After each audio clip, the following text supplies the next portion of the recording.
नमस्कार, अपना प्रदेश उत्तर प्रदेश उत्तराखंड देख रहे हैं आप। मैं हूं आपके साथ पूजा मोहन पांडे। बुलेटिन की शुरुआत करते हुए सबसे पहले आपको बता दें कि सूबे में इस समय सियासत चरम पर है और इसी सियासत को साधने के लिए लखनऊ लोक भवन में आज कृषि विभाग में नवचयनित प्राविधिक सहायकों को नियुक्ति पत्र वितरित किए गए हैं। मुख्यमंत्री योगी आदित्यनाथ और कृषि मंत्री सूर्य प्रताप शाही ने पत्र वितरण किया। मुख्यमंत्री योगी आदित्यनाथ ने इस अवसर पर कहा कि प्रदेश सरकार ने अपने 4.5 साल के कार्यकाल में 4.5 लाख युवाओं को पारदर्शी तरीके से सरकारी नौकरियां दी हैं। सरकार ने चयन की पूरी प्रक्रिया को फॉलो किया है, सुधारा है, साफ सुथरी व्यवस्था कायम की है। पारदर्शी तरीके से चयनित प्रदेश के युवाओं ने प्रदेश के विकास में अपना अहम योगदान भी दिया है। साथ ही सीएम योगी आदित्यनाथ ने कहा कि आपको नियुक्ति पत्र देने के लिए इस कार्यक्रम की आवश्यकता नहीं थी, आपको फोन करके भी बता सकते थे, आप अपने जनपद में जाकर नियुक्ति पत्र लेते, नौकरी शुरू कर सकते थे, लेकिन हमने आपको यहां बुलाकर सम्मानित किया है। मुख्यमंत्री महोदय जी को सम्मान प्रणाम कर। तो वहीं दूसरी तरफ डिप्टी सीएम दिनेश शर्मा हमीरपुर पहुंचे, जहां सैकड़ों भाजपाइयों ने डिप्टी सीएम का जोरदार स्वागत किया। जनता को संबोधित करते हुए उप मुख्यमंत्री ने कहा कि बीजेपी विश्व में सदस्यता पर सबसे बड़ी पार्टी बन चुकी है। विपक्षी पार्टियों को अपने अस्तित्व का खतरा सता रहा है। ऐसे में विपक्षी पार्टियां दुष्प्रचार का भ्रम फैलाने का काम कर रही हैं। विपक्षी पार्टियां पहले बड़ी पार्टियों के साथ मिलकर हारी थी और अब इस बार छोटे दलों के साथ मिलकर हारेंगी। वहीं मंत्री उपेंद्र नाथ के बयान पर उप मुख्यमंत्री ने बिना टिप्पणी करते हुए महंगाई पर कहा कि महंगाई कम हो, सरकार का महंगाई पर बहुत ज्यादा नियंत्रण रहा है। भारतीय जनता पार्टी पूरी एक राष्ट्रवादी पार्टी है। पूरे देश में हमारी दुनिया की सबसे बड़ी सदस्यता के मामले में सबसे बड़ी पार्टी है। चाहे सांसद हो, चाहे विधायक हो, चाहे जिला पंचायत अध्यक्ष या महापौर हो, बीजेपी सबसे बड़ी पार्टी है और इन विपक्ष की पार्टियों को अपने अस्तित्व का खतरा है। इसलिए छद्म रूप में दुष्प्रचार करके ये भ्रम फैलाना चाहते हैं। पिछले बार से ज्यादा बुरी पराजय इनकी होगी, क्योंकि इन्होंने न कोरोना में कुछ काम किया है, न विपक्ष की भूमिका निभाई है, केवल दुष्प्रचार में संलग्न है। चाहे जो मिल जाए, ये जितना ज्यादा मिलेंगे, पिछली बार तो बहुत बड़ी पार्टी मिल गई थी आपको, तो सपा और बसपा मिली, सपा और कांग्रेस मिली, हारी ना। अभी छोटों के साथ मिलेंगे, पहले बड़ों के साथ मिलकर हारे, अब छोटों के साथ मिलकर। अब मैं इतना ही कह सकता हूँ कि महंगाई कम हो, सरकार का प्रयत्न है और महंगाई पर बहुत ज्यादा नियंत्रण रहा है 4.5 सालों में उत्तर प्रदेश में। लखीमपुर हिंसा में मारे गए किसान और पत्रकार के परिजन आज लखनऊ पहुंचे हुए थे और इस दौरान इसके अलावा पंजाब के मंत्री रणदीप सिंह नाभा और छत्तीसगढ़ के मंत्री शिव डहरिया भी लखनऊ पहुंचे थे। आपको बता दें, दोनों सरकार 50-50 लाख के मुआवजे की घोषणा पहले ही कर चुकी थी। आज पीड़ित परिवारों को ये चेक भी सौंप दिया गया। आपको बता दें कि लखनऊ के फॉर्च्यून होटल में बाकायदा प्रेस कॉन्फ्रेंस करते हुए पीड़ित परिवारों को सरकारों की ओर से चेक सौंपे गए हैं।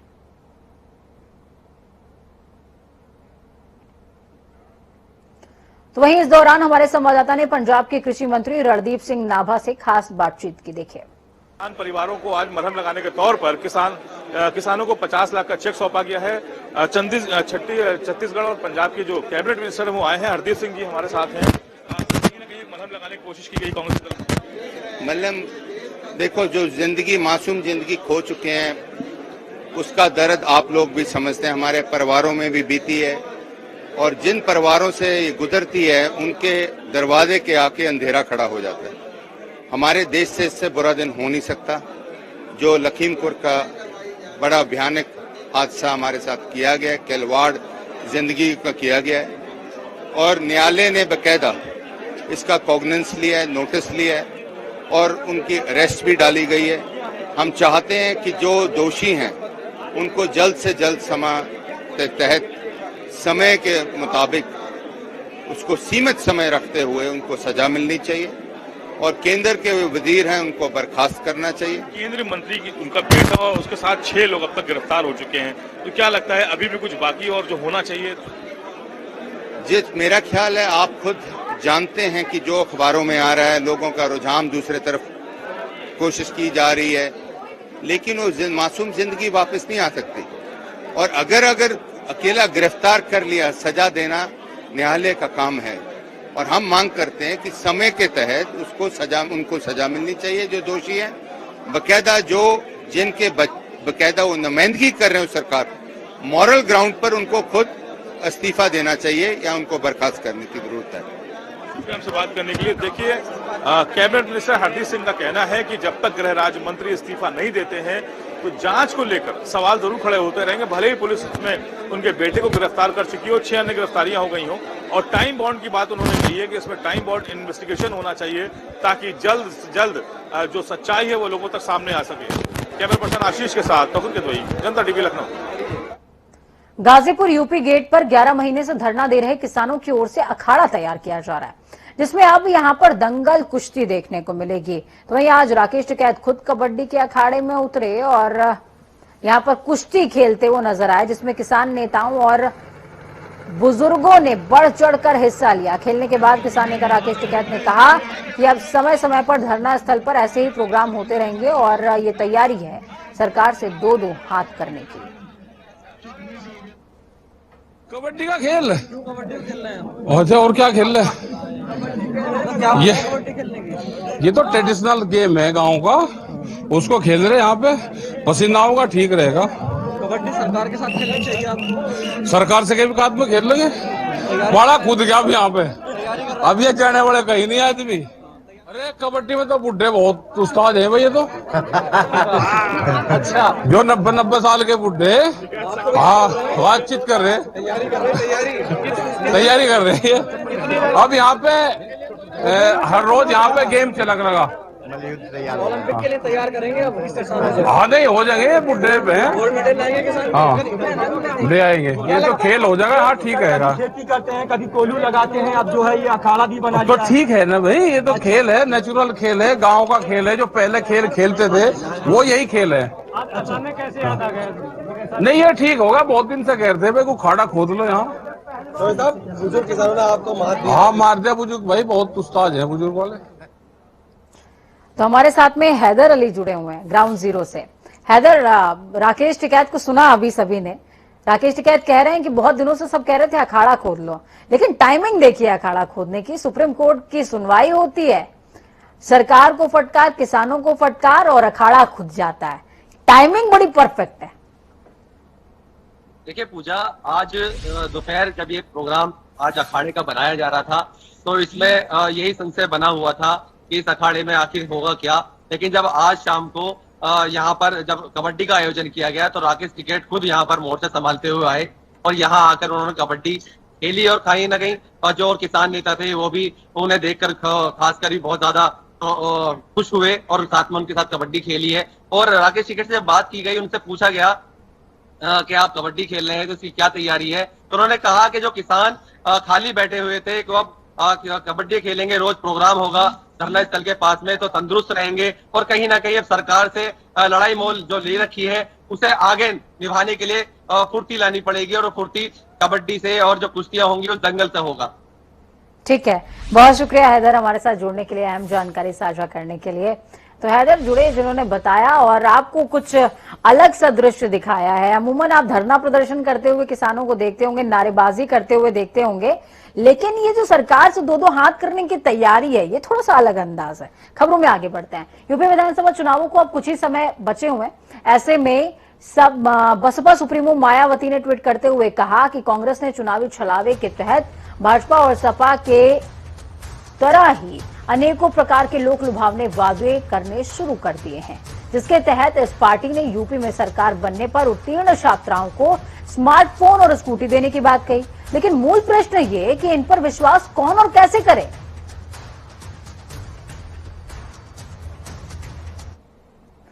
तो उत्तर प्रदेश के जल शक्ति मंत्री महेंद्र सिंह ने आज कई जिलों में बाढ़ग्रस्त इलाकों का हवाई सर्वेक्षण किया है। इस दौरान बहराइच के 2 तहसीलों का हवाई सर्वेक्षण करने के बाद जल शक्ति मंत्री ने विभागीय अधिकारियों के साथ कलेक्ट्रेट परिसर में बैठक करी, जिसमें महेंद्र सिंह ने सभी अधिकारियों को निर्देशित किया है कि बाढ़ की वजह से तबाह हुए किसानों की मदद की जाए, साथ ही आपदा से पीड़ित लोगों तक राहत जल्द से जल्द पहुंचाई जाए।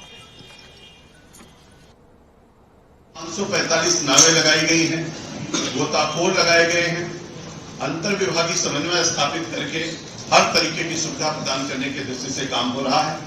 भोजन के पैकेट वितरण की कार्रवाई शुरू हो गई है, उसको और तेज किया जा रहा है। आज हम लोगों ने बैठक में हर तरीके की समीक्षा किया है और उस समीक्षा के माध्यम से सुनिश्चित किया है कि सभी गांवों में मेडिकल टीम लगाई जाए, नोडल अधिकारी बनाया जाए और मेडिकल किट, जो हमारी दवाई की किट है मेडिसिन की, उसको बना करके जैसे हमने कोविड के दौरान वितरित किया, वैसे ही सभी गाँव में जो प्रभावित गाँव है वहां पर हम दवाई का वितरण कराएंगे। मिशन शक्ति के तहत पुलिस की पहल पर प्रदेश के कई जिलों में छात्राओं को एक दिन का अवसर बनाया गया। तो वहीं उन्हें कहीं पर डीएम, कहीं पर एसडीएम की जिम्मेदारी सौंपी गई, तो कहीं पर पुलिस कोतवाल बनाकर सशक्तिकरण का, महिला सशक्तिकरण का सम्मान होता नजर आया। छात्राओं ने लोगों की समस्याएं सुनी, जांच करते हुए कार्रवाई के आदेश तक दिए हैं। आपको बता दें, रायबरेली में 8वीं कक्षा की छात्रा मुस्कान को सांकेतिक तौर पर जिला बेसिक शिक्षा अधिकारी बनाया गया था। तो वहीं बदायूं में पलक वर्मा को महिला कोतवाल बनाया गया। हरदोई की अगर बात करें तो साफिया खान को एसएसपी बना दिया गया। इसके अलावा मिर्जापुर में 9वीं कक्षा की छात्रा वर्षा दुबे एक दिन के लिए सीएमओ बनी थी। तस्वीरें 5 हैं और पांचों आपके अंदर उत्साह भर देंगी। बुलंदशहर के पहासू क्षेत्र में शिक्षकों को न तो अधिकारियों का खौफ रहा है और न ही योगी सरकार का। अधिकारी अपने ऑफिस में बैठकर सिर्फ आदेश देने के लिए हैं। अधिकारी स्कूलों की जमीनी हकीकत जानने के लिए कोई भी स्कूलों का दौरा नहीं करता। इसी क्रम में एक और वीडियो सोशल मीडिया पर वायरल हो रहा है, जिसमें एक दिव्यांग बच्ची स्कूल प्रांगण में झाड़ू लगा रही है। बच्ची ने विद्यालय के ही हेडमास्टर पर झाड़ू लगवाने का आरोप भी लगाया इस दौरान। देखिए, 2 तरह की तस्वीरें हैं। पहली तस्वीर आपको हो सकता है कि महिला सशक्तिकरण, महिला जागृति, शिक्षा की ओर उन्मुख करना, ये तमाम जो बातें हैं उनकी तरफ अग्रसर करें, लेकिन वहीं बुलंदशहर से आई ये तस्वीर वाकई सोचने पर मजबूर करती है कि कुछ लोग ऐसे भी हैं। उत्तर प्रदेश विधानसभा चुनावों के लिए अपने अभियान को धार देने के लिए कांग्रेस 23 अक्टूबर से प्रतिज्ञा यात्रा का आगाज कर रही है। पार्टी की राष्ट्रीय महासचिव, प्रदेश प्रभारी प्रियंका गांधी वाड्रा शनिवार को बाराबंकी के जैतपुर विधानसभा क्षेत्र पहुंचेंगे। हरक इंटर कॉलेज में प्रतिज्ञा यात्रा को हरी झंडी दिखाकर रवाना करेंगे। सोमवार को ही वाराणसी, सहारनपुर से भी प्रतिज्ञा यात्रा चलने वाली है। यूपी मिशन 2022 के तहत कांग्रेस प्रदेश के अलग अलग हिस्सों में 4 प्रतिज्ञा यात्राओं को निकालेगी। कांग्रेस के राष्ट्रीय महासचिव और पार्टी के चुनाव अभियान समिति के अध्यक्ष पीएल पूनिया ने कहा है कि बाराबंकी से शुरू होने वाली यात्रा बुंदेलखंड तक जाएगी। ये यात्रा बाराबंकी से लखनऊ, उन्नाव, फतेहपुर, चित्रकूट, बांदा, हमीरपुर, जालौन होते हुए झांसी में खत्म होने वाली है। बाराबंकी से शुरू होने वाली यात्रा की अगुवाई खुद पीएल पूनिया करेंगे। उत्तर प्रदेश विधानसभा चुनावों के लिए कांग्रेस प्रतिज्ञा यात्रा का आगाज करने वाली है और कांग्रेस पार्टी की राष्ट्रीय महासचिव और प्रदेश प्रभारी प्रियंका गांधी वाड्रा कल बाराबंकी के जैतपुर पहुंचेंगी। यहां पर एक जनसभा को भी संबोधित करेंगे। इस दौरान उनके साथ कांग्रेस के बड़े दिग्गज नेता मौजूद रहेंगे। 7 प्रतिज्ञा लेती नजर आएंगे, जिसमें एक लड़कियों के लिए 40% टिकट, स्मार्टफोन देने की पहली प्रतिज्ञा कांग्रेस ले चुकी है। बाकी की 6 प्रतिज्ञा घोषणाओं और यात्राओं की घोषणा कल प्रियंका गांधी करने वाली हैं। यात्रा के दौरान पार्टी के दूसरे नेताओं की जनसभाएं, नुक्कड़ सभाएं, शहर बाजारों में रोड शो, रास्ते में आने वाले मंदिरों में दर्शन, स्थानीय स्तर पर सामुदायिक भोज, मोटरसाइकिल रैली, ये तमाम कार्यक्रम होंगे। उत्तर प्रदेश में सभी राजनीतिक दल पदयात्रा और रैलियां निकालकर चुनावी माहौल बनाने में निकल पड़े हैं। फिलहाल इस मामले में कांग्रेस भी पीछे नहीं है। 23 अक्टूबर से कांग्रेस की भी प्रतिज्ञा यात्रा निकलने जा रही है। इसकी शुरुआत वाराणसी से होगी, जहां से निकलते हुए मिर्जापुर, चंदौली और प्रतापगढ़ होते हुए ये काफिला रायबरेली पहुंचेगा और यहीं पर पहले चरण का समापन होगा। इसके बाद दूसरे चरण का जो शुरुआत है वो सहारनपुर से होगी।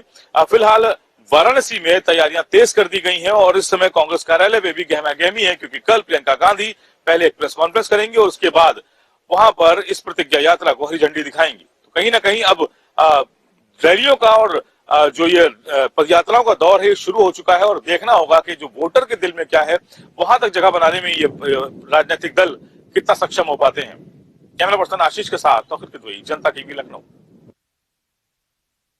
रावत को कांग्रेस हाईकमान ने पंजाब प्रभारी के पद से मुक्त कर दिया। अब आप सोचेंगे इस पद से मुक्त क्यों किया गया, हो सकता है ये बड़ी खबर हो, लेकिन नहीं, ये वो चाहते थे। अब हरीश चौधरी को पंजाब और चंडीगढ़ का प्रभारी बना दिया गया है। हरीश रावत ने उत्तराखंड विधानसभा चुनाव में अपनी व्यस्तता को लेकर के ये अपील की थी।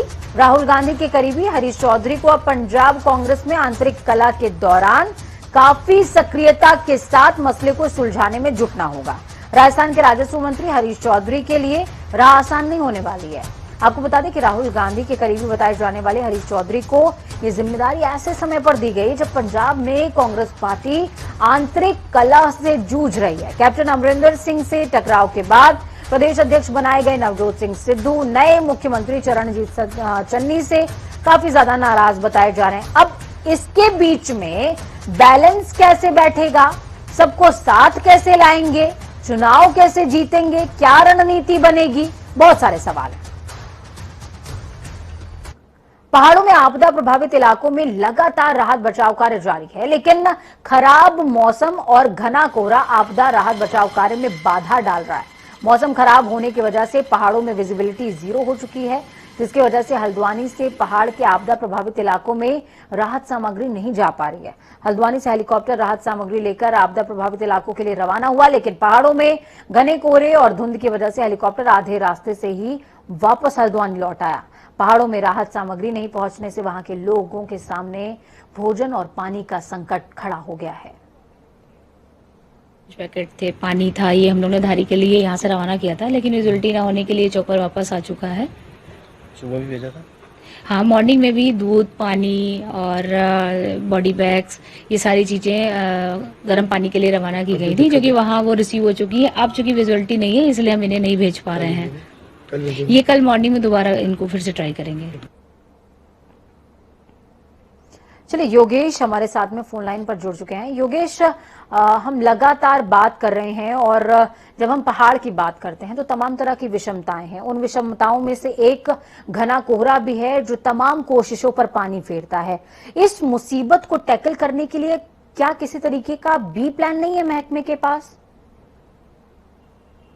देखिए, पूरा साफ तौर पर भीषण आपदा के बाद जहाँ लगातार रेस्क्यू ऑपरेशन चल रहे हैं, मलबे में दबे लोगों को निकाले जा रहे हैं, वहीं पहाड़ों में सबसे बड़ी बात यह है कि वहाँ पर खाद्यान्न का एक बड़ा संकट हो गया है, जिसे हेलीकॉप्टर के माध्यम से प्रशासन भेजने की तो तैयारी कर रहा है, लेकिन विजिबिलिटी ना होने के कारण हेलीकॉप्टर वापस आ रहे हैं। लेकिन अब बताया ये जा रहा है कि एयरफोर्स के या कुछ ऐसे हेलीकॉप्टर आ जाएंगे जो कम विजिबिलिटी में भी वहाँ पे राशन और राहत सामग्री पहुंचा सके। इस तरह की व्यवस्था प्रशासन द्वारा की जा रही है, जिससे जल्दी पहाड़ों को राहत सामग्री पहुंचेगी। लेकिन अभी वहां पर राहत सामग्री न पहुंचने से खाद्यान्न संकट हो गया है, पानी की दिक्कत हो गई है, फल सब्जी उनको राशन भी पूरी तरीके से उपलब्ध नहीं हो पा रहा है। ठीक है, बहुत शुक्रिया आप हमारे साथ जुड़ने के लिए योगेश, अहम जानकारी साझा करने के लिए। उत्तराखंड के कई जिलों में भारी बारिश से हुए नुकसान की भरपाई के लिए केंद्र और राज्य सरकार हर संभव मदद देने की बात कर रही है, तो कांग्रेस ने इसे सिर्फ हवाई दौरे बता रही है। और दरअसल केंद्रीय गृह मंत्री अमित शाह ने दौरा किया था और उत्तराखंड आपदा ग्रसित जो क्षेत्र हैं उनका हवाई सर्वेक्षण करते हुए अधिकारियों से बातचीत करी, उन्हें निर्देश भी दिया था, जिसके बाद कांग्रेस लगातार सवाल उठा रही है। कांग्रेस के उपाध्यक्ष सूर्यकांत धस्माना ने कहा कि वो सिर्फ दौरे ही करते रहे हैं।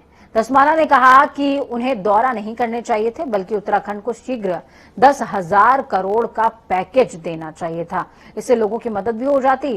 साथ ही कहा कि केंद्र सरकार को सिर्फ चुनाव के दौरान ही देवभूमि की याद आती है, जिसका खामियाजा इस बार उत्तराखंड की जनता इन्हें भुगता देगी। देना चाहिए भाई, 10,000 करोड़ रुपया दीजिए सीधा। अब आप दौरा करते रहेंगे, दौरा करने से क्या होगा? चुनाव का मौसम है, दौरा तो करेंगे ही वो।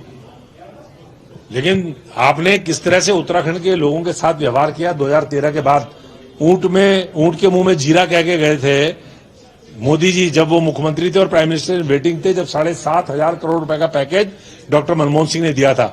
और उत्तराखंड सरकार ने आंदोलनरत उपनल कर्मचारियों को साधने के लिए कैबिनेट के माध्यम से मानदेय बढ़ाने और प्रोत्साहन भत्ता देने का बड़ा फैसला किया, लेकिन प्रोत्साहन भत्ता देने का आदेश जारी होने के साथ ही उपनल कर्मचारी महासंघ नाराज हो गया। महासंघ के प्रतिनिधि मंडल ने कैबिनेट मंत्री हरक सिंह रावत से मिलकर नई व्यवस्था का विरोध किया है। महासंघ के महामंत्री हेमंत रावत का कहना है कि प्रदेश के सभी विभागों में भत्ते को लेकर एकरूपता नहीं है। तो वहीं जो प्रोत्साहन भत्ता उपनल कर्मियों को देने के आदेश हुए हैं वो 3 महीने में एक बार मिलेगा। उन्होंने कहा कि हम सरकार के इस फैसले का विरोध करते हैं।